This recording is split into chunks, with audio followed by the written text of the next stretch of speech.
sa Baguio at Benguet, bagsak ang presyo ng gulay. Sa ilang pamilihan sa Metro Manila, ubod ng mahalang presyo nito.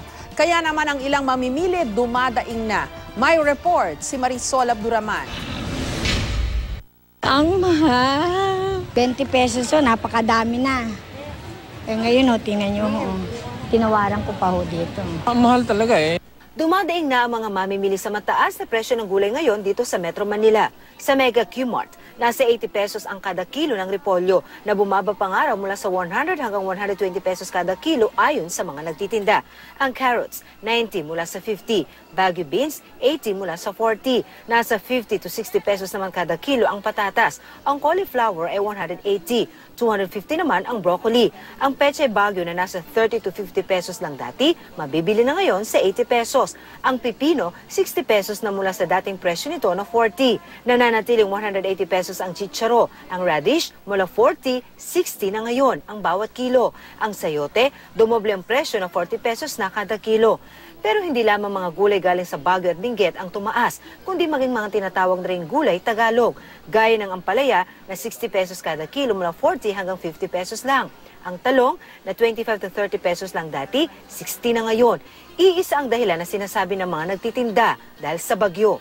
Nagkaroon nga po sa bagyo ng landslide, yung mga pananim nasira, kaya tumaas din po. Doon po nila binabawi yung Dahil sa sobrang taas ng presyo ng mga gulay ngayon, kanya-kanyang diskarte ang ating mga kababayan para makatipid. At isa na nga riyan sa nirerekomenda mismo ng mga nagtitinda ay ang pagbili nitong mga nagayat ng mga gulay. Tulad na lamang nitong pang pinakbet at pang chop suey na mabibili sa 35 to 40 pesos lamang kada kilo. Mas nakakatipid po sila dyan kasi po magka-mix na po kaysa bibili po sila ng paisa-isa. Mas mura po. Bibili ka na lang, kasyang-kasya lang talaga. Makakamura kung sa bagsakan bibili na mas mababa ng 10 hanggang 15 pesos.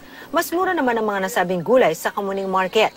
Ayon sa Department of Agriculture, may kataasan man, reasonable pa naman daw ang mga presyong ito.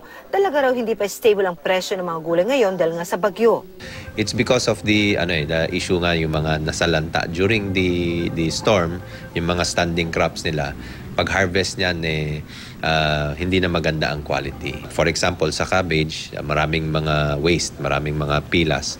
Pagdating dito rin, maraming ding losses. Mahigpit naman daw ang kanilang monitoring sa mga pamilihan para matiyak na walang mananamantala. Naka-heightened alert kami on the monitoring of the prices and the supply dito sa Metro Manila.